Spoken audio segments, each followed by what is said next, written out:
Nakaburol na ngayon sa Maynila ang mga 12 batang nasawi sa sunog sa Blumentritt kahapon. May ulat on the spot si Claire Delphine. Claire? Rafi, hanggang sa mga oras na ito ay patuloy na iniimbestigahan ng mga fire investigator ang sunog na nangyari kahapon sa Blumentritt, Maynila na ikinamatay ng 2 bata. Pero ayon kay SFO4 Emmanuel Gaspar ng Arson Division ng Manila Fire Station, base sa inisyal na impormasyong kanilang nakalap, malayo naman daw sa arson o sadyang pagsunog ang nangyari. Tumanggi naman siyang magbigay ng detalye dahil iniimbestigahan pa nga raw ito. 4 na magkakatabing bahay ang tinupok ng sunog na ito na ikinamatay ng 2 bata.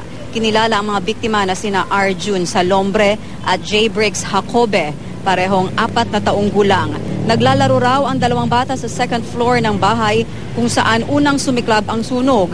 Nakaburol na ang mga labi ng 2 bata sa Dayao Funeral Home sa May Blumentritt.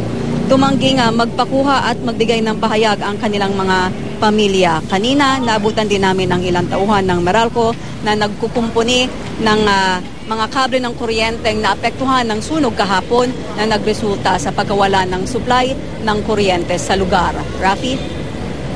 Maraming salamat, Claire Delphine.